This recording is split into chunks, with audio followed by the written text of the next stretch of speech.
Hello guys, welcome to our channel The Meticulous. So if you are new, welcome. If you are a subscriber, then welcome back to our channel. So today we are going to discuss about the summary of your class 9th of chapter 2 of Belief, The Sound of Music. There's a two parts. First we will discuss part 1, then part 2. The first was Alan gently listened to the sound without hearing it. As the name suggests, जो the Elon jenny है वो sound को सुनती है बिना उसको सुने. So let's start the summary.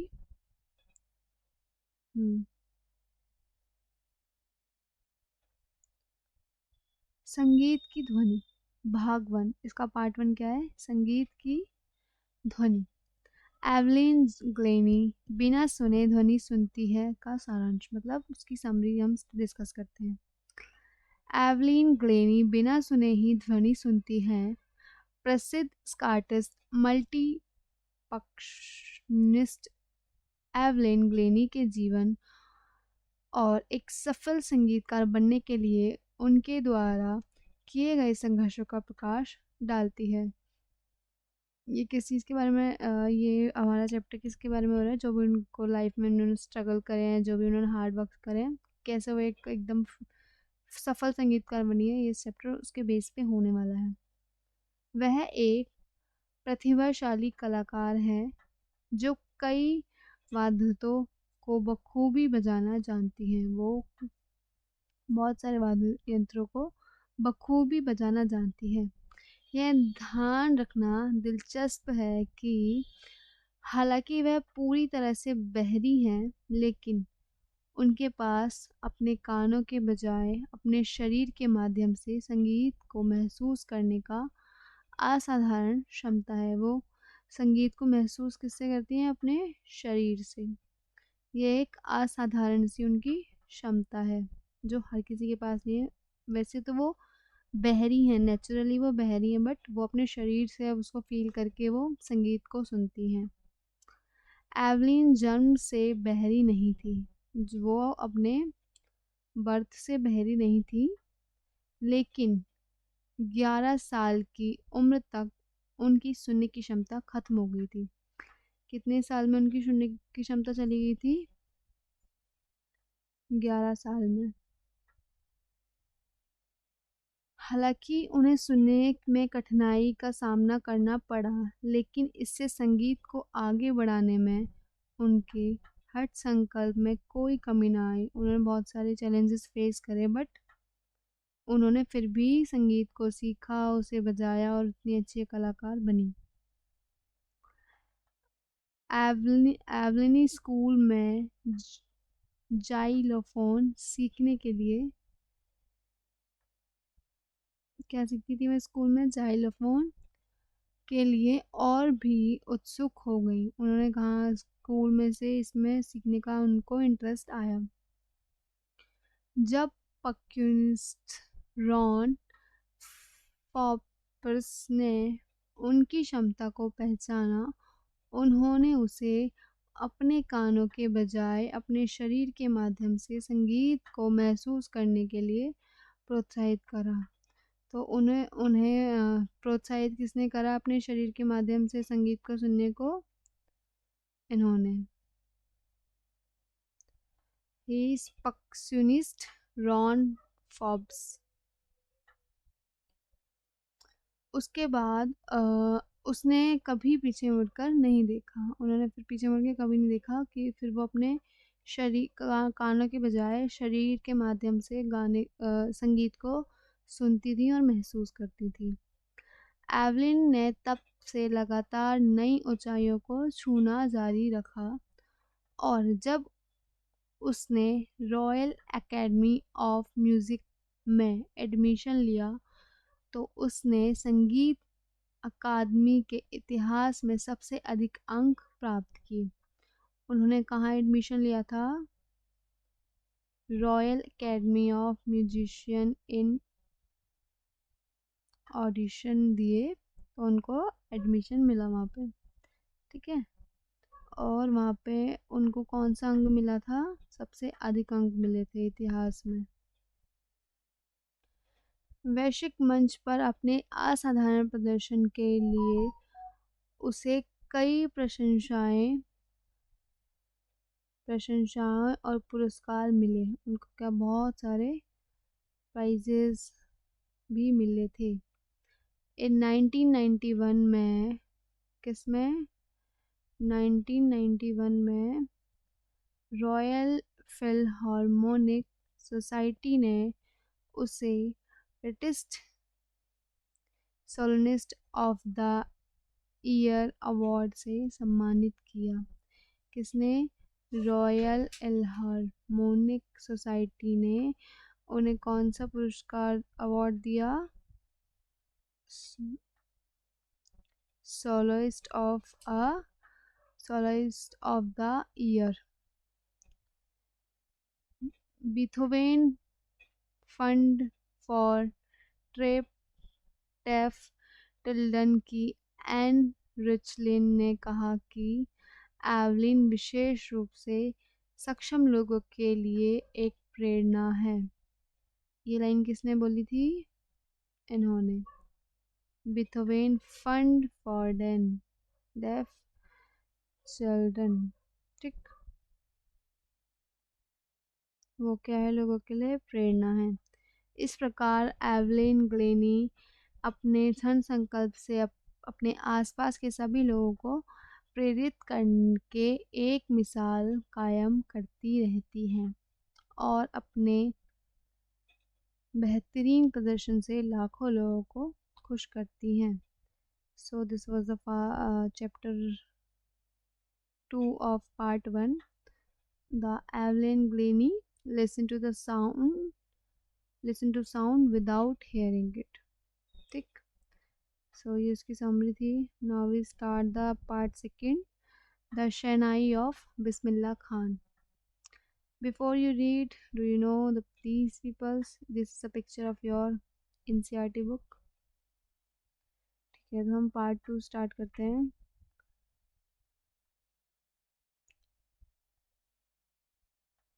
Okay.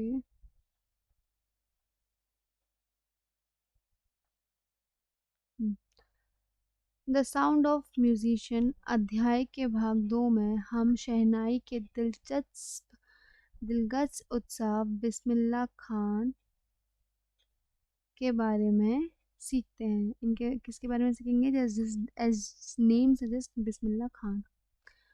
और कैसे संगीत वाद्य यंत्र शहनाई, और उनका क्या क्या था? उनका वाद्य यंत्र शहनाई अस्तित्व में आया। शहनाई को पहली बार मुगल सम्राट के कक्ष में पेशेवर संगीतकारों के परिवार के एक नाई ने बजाया था। पहली बार किसने बजाया था?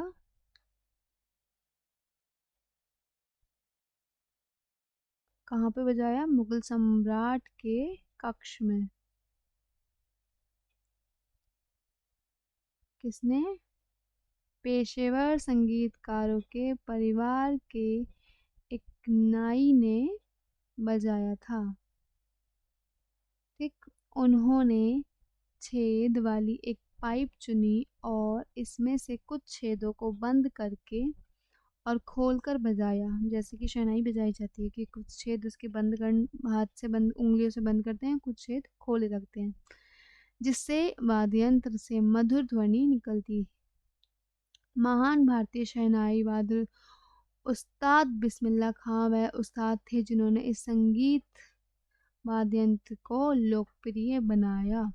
लोकप्रिय किसने बनाया? बिस्मिल्लाह खान ने।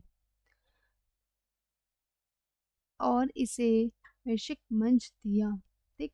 इसे काफ़ी ऊंचा स्थान भी दिया। वे संगीतकारों के एक प्रसिद्ध परिवार से थे। ये संगीतकारों के एक प्रसिद्ध परिवार से थे और उन्होंने नई धुनें, क्या क्या करा था? उन्होंने नई धुनें और राग बनाए थे जो पहले नहीं खोजे गए थे। इन्होंने नई नई धुनें, नए नए राग खोजे, ठीक। छोटी उम्र से ही वे गंगा की नदी के बहते पानी से बहुत प्रेरित थे। कौन सी नदी से प्रेरित थे? गंगा नदी के बहते पानी से प्रेरित थे। और बालाजी और मंगला मैया के मंदिर में इसके तट पर बजाते थे। कहाँ पर बजाते थे वो? बालाजी और मंगला मैया के मंदिर में। ठीक। बिस्मिल्लाह खान का पालन पोषण धर्मनिरपेक्ष था। उनका पालन पोषण क्या था? धर्मनिरपेक्ष था। ठीक। ऐसा कोई मतलब धर्म का कुछ नहीं था कि वो हिंदू थे या मतलब एज नेम से जैसे कि वो खान मतलब नाम तो उनको ये बता रहा है कि वो मोमडन थे या फिर मुस्लिम थे, बट वो कहाँ शहनाई बजाते थे? मंदिर में, बालाजी के मंदिर में, मंगला भैया के मंदिर में, गंगा के नदी के किनारे। तो इनका जो पालन पोषण था वो एकदम धर्मनिरपेक्ष था। क्योंकि उन्हें बनारस बहुत पसंद था, वह स्वाभाविक रूप से हर सुबह पवित्र गंगा नदी के तट पर काशी विश्वनाथ मंदिर में शहनाई बजाते थे। उन्हें क्या कौन सा वो पसंद था? उन्हें बनारस पसंद था। और वो कहाँ पे बजाते थे शहनाई? काशी विश्वनाथ मंदिर में शहनाई बजाते थे। ठीक। कौन सी नदी के तट पर? गंगा नदी के तट पर। इन 1938 में लखनऊ में ऑल इंडिया रेडियो का उद्घाटन के रूप में बिस्मिल्लाह खां को अपना बड़ा ब्रेक मिला। ठीक। बाद में जब 15 अगस्त 1987 को भारत ब्रिटिश शासन से स्वतंत्र हुआ तो उस्ताद बिस्मिल्लाह खां शहनाई बजाने के लिए आमंत्रित किए गए। तो स्वतंत्रता दिवस पे उनको क्या किया? निमंत्रित दिया गया कि आप आए।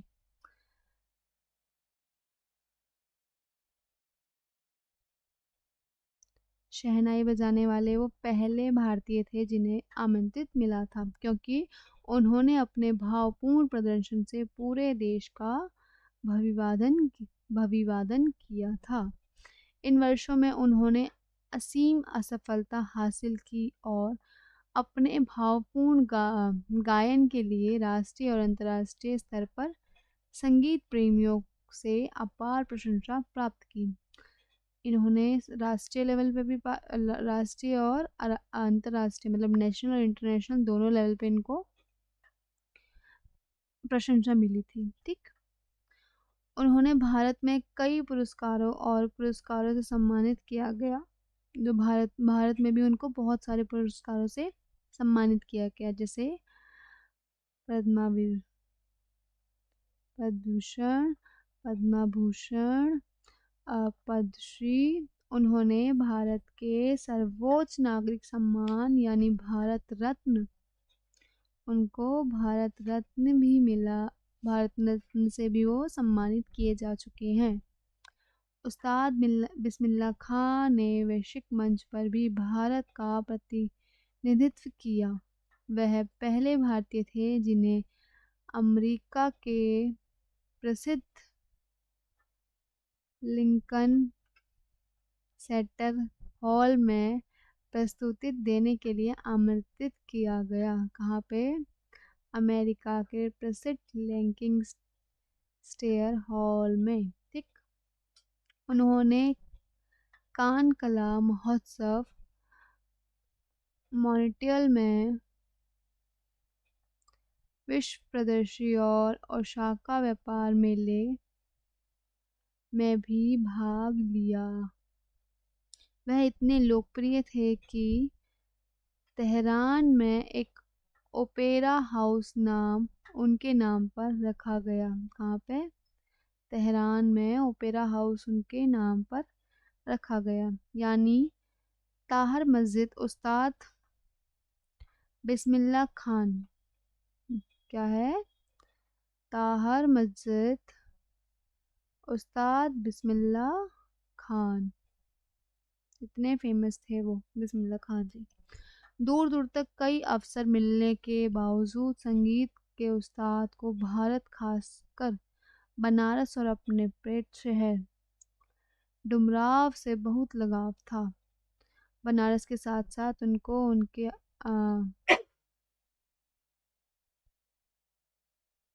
मृतक शहर मतलब जो उनका बर्थ प्लेस था, दैट इज डुमराव। डुमराव से भी बहुत लगाव था।